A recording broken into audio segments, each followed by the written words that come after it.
today. I thought I was going to make a big breakthrough. I'd just been on the phone to Constable Holmes. Yes. I see. Yes. Thank you. He said there's been a crime. Something about tarted up harpies staggering drunk, and wide naked men in rubber garments hanging from the lampshade. So obviously, I'm there in a flash. Reginald William House, here. Well, I better take a look around. Wait a minute. Have you got a search warrant? I haven't, of course, so I improvised. I must have dropped it inside the house as I walked in. But before that, I'll need to see your television license. I haven't got a television license. I've been meaning to get one, but I just haven't got to it. Then perhaps you have a diploma for the Royal College of Surgeons, The Royal what? I have reason to believe, within the last hour, in this room, without anesthetic, you performed an illegal operation on a bald Negro minstrel, about 5'2", or Pakistani. And that is only the beginning. I deny it! Well, the DPP is going to take a very poor view if you have been offering cut-priced amputations to immigrants. Just as I was making progress here, Constable Holmes comes running in with an ironing board. Sir! That's an ironing board. What we're looking for is a darkie, short of a level. Then the mother has the nerve to ask to practice, so I tell her stiff, no, it is not all right.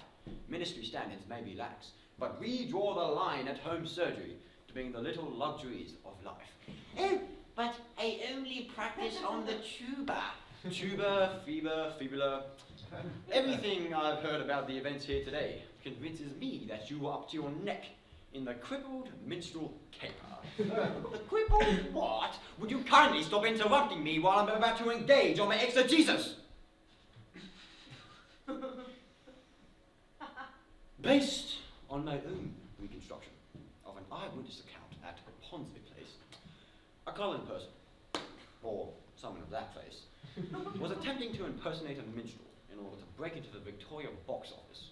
They might have gotten away with it if it had not been for an elderly lady residing at number 7, who witnessed the whole ordeal, but by the time she made her way to the front door, the street was deserted, save for 1 or 2 coins on the pavement. In any event, I think you now understand why I am here. No, I'm afraid I'm at a complete loss. Your parking ticket for 25 minutes past 2 this evening puts you right at the scene of the crime. What were you doing there? Right across from London, We went to see an exhibition of surrealist art by Magritte. Oh, and it was rubbish. Tube is on fire, tube is stuck to lines, tube is held by naked women, tube is hanging in the sky. If you ask me, the man must have been some kind of lunatic. Can we please keep to the point? Which happens to be that after Magritte, you drove off the very moment from the very spot on Ponsonby Place where the escaping minstrel was last observed, which suggests to me that he drove off with you in your car. Are there any independent witnesses who can vouch against that? Oh yes, there was a man that waved at me when we left. He played hopscotch on the corner. He had a handbag under one arm, and with the other he waved at me with a cricket bat. My mother is quite confused, Inspector. It was a tortoise under his arm, and he was one-legged, and he wasn't young at all. He had a full white beard. He must have been some sort of blind street Arab due to his dark complexion, sweeping the path before him with a white stick. So the best witness you can come up with is a blind, one-legged cricket player with a tortoise under his arm. Oh, it was an alligator handbag. My wife has an alligator handbag, and I defy anyone who mistakes it for a tortoise. Oh, Inspector, if the man we saw was blind, who was your other witness? Ah, that was me. I myself live at 4 Ponsonby Place. I must have missed the escaping minstrel by seconds, which leads me to suspect he drove off with you in your car. One moment,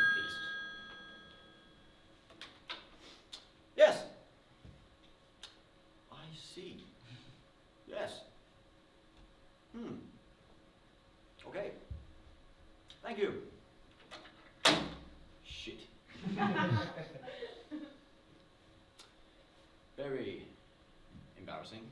It seems there's been a slight error in the interpretation of the facts, which seems to be almost completely my fault. But in a positive light, the case has now indeed been solved. You see, I'd been out with the boys from C Division until dawn. Well, naturally, I was wearing my blackface. And I left my car outside thinking that I'd move it before the parking inspector came around. In my position, one has to set example, you know. Well, anyways, I woke up late, and my migraine was giving me hell. And my bowels were so bad, I had to stop halfway through shaving.